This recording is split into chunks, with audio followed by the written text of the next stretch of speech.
PH dan juga selamat menanti pertandingan besok, pertandingan sangat penting dalam kualifikasi Piala Dunia round keempat lawan Irak, pertandingan kedua dari dua laga yang dijadwalkan, di mana di laga sebelumnya kita harus mengakui tangguhan dari tuan rumah Arab Saudi. Di sini di belakang gua di Stadion King Abdullah Sport City, dan tentunya besok kita dihadapkan pada sebuah pertandingan yang sangat menentukan setelah begitu panjang perjalanan kita dari round 1, dan besok akan menjadi Judgment Day. Apakah kita akan bisa melanjutkan nafas kita? Ya, setidaknya kita jangan kalah. Ya, kalau imbang kita masih ada peluang untuk masuk round 2 meskipun itu juga berat. Atau round 5 maksud gua. Kalau menang kita hampir pasti mengunci putaran berikutnya, tapi masih ada juga untuk lulus otomatis, tapi berat ya. Jadi seperti itu. Nah, kalau kalah gimana? Kalau kalah ya kita sudah pasti gugur. Jadi selesai mimpi kita untuk lolos ke Piala Dunia tahun depan. Untuk agenda persiapan timnas ini akan menjadi video gue yang berikutnya, yang terakhir, soal kesiapan dari skuad Garuda H-1. Saat ini gue rekam jam 13.45 waktu sini. Jadi ditambah 4 itu jam 16.45, jam 5 kurang seperempat lah, waktu Indonesia Barat ya, sore. Mungkin kalian nonton ini sudah memasuki menjelang maghrib. Gue akan update sedikit soal situasi agenda timnas. Pertama, tadi dilangsungkan konferensi pers dijadwalkan sebenarnya jam 11.30.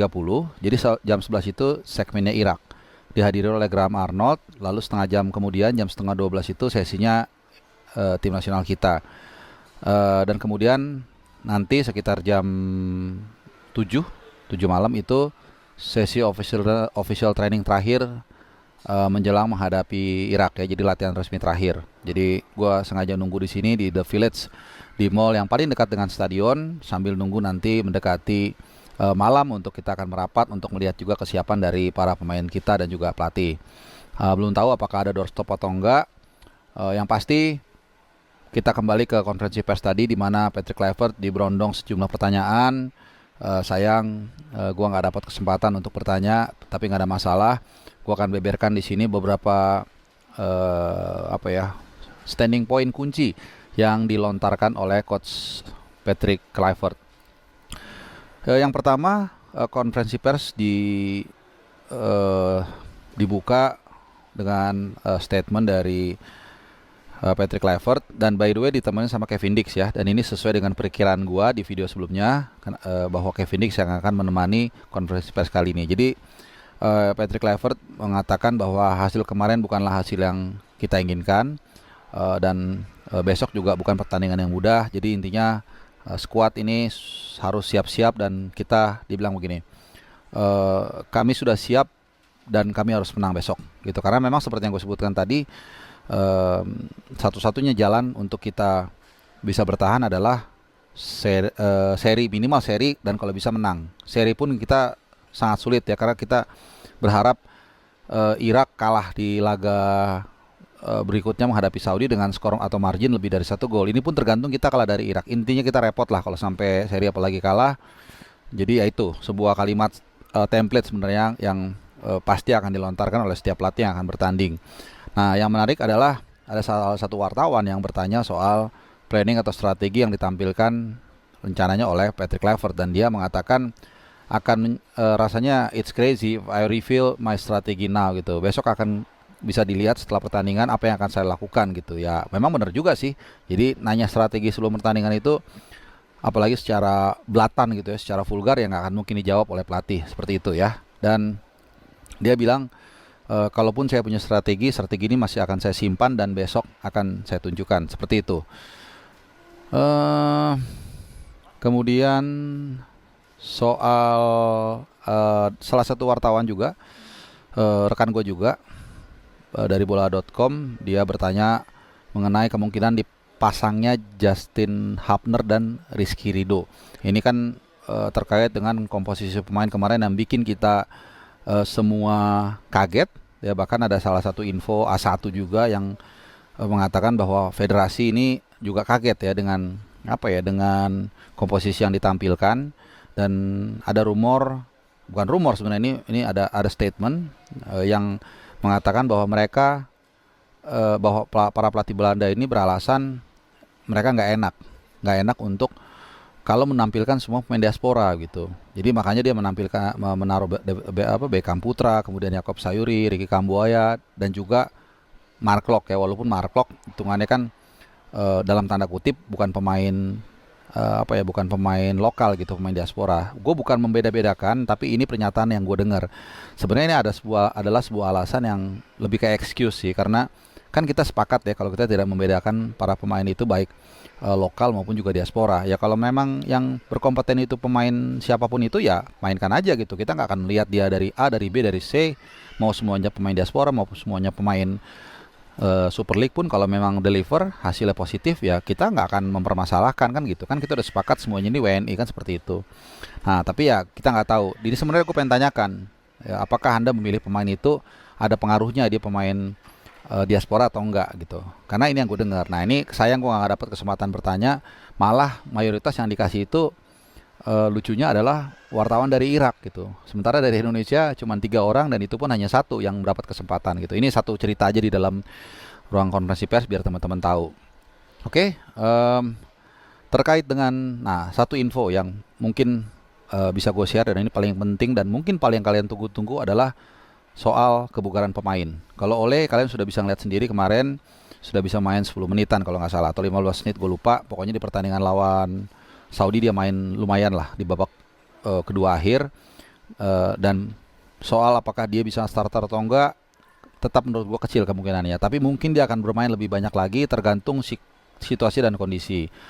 Seperti yang sering gue simulasikan, mungkin kalau kalau kita menang dari Irak atau unggul, bisa jadi Ole nggak akan main atau mungkin sebentar banget. Tapi kalau let's say kita ketinggalan 1-0 atau ketinggalan 2-0, 2 gol, mungkin babak kedua awal dia bisa aja langsung dimasukkan, karena kita tetap butuh force, butuh ketajaman di lini depan. Nah ini masih kita tunggu. Maaf. Pada official training di sini di belakang gua, seperti apa kesiapan dari Ole Romani. Nah, siapa lagi yang yang diterpa isu ya? Martin Paes sih kelihatannya sudah hampir fit 100% ya, dan kemarin juga tampil sangat luar biasa. Mungkin Calvin Verdong. Nah ini yang kalian pasti tunggu-tunggu. Dan gue dapat statement Super A1, bukan dari Patrick Kluivert tapi dari Kevin Dix, yang gue sempat sedikit doorstop, ya bukan doorstop lah, tanya sedikit setelah sesi konferensi pers selesai. Gue deketin dan gue tanya langsung, how is Verdong? Dan ini jawabannya, dia bilang he's doing fine.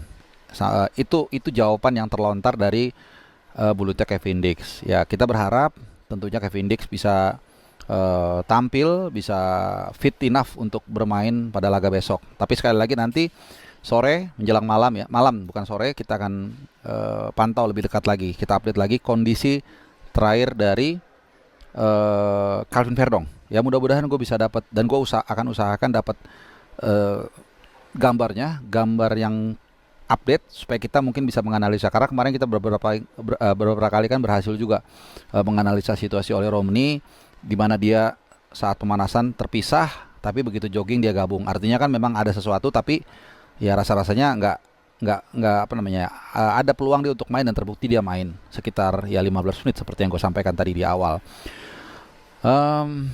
Soal terakhir sebelum gue tutup, soal penonton ini juga menjadi concern dan menjadi pertanyaan salah satu wartawan yang juga kebetulan rekan gue. Patrick Kluivert mengatakan, ya intinya dia tahulah cerita soal kemarin itu, soal di di pintu luar stadion ini ya, di sini di G3. Jadi fans itu masuk dari G3, tapi kemudian ditutup gitu ya. Ini kloter yang terakhir. Kalau awal-awal tuh masih aman. Makanya gue bilang di video gue sebelumnya, buat teman-teman fans itu datang secepat mungkin. Kalau perlu 5 jam, kalau perlu 6 jam ya. Kalau perlu mungkin ya jangan nginep sih, jangan ya. Kalian bisa nunggu nih di The Village ya untuk ngadem dulu, mungkin jam 6, jadi sekitar 5 jam sebelum kick off itu bisa datang gitu. Langsung meluncur ke sana naik taksi atau apa.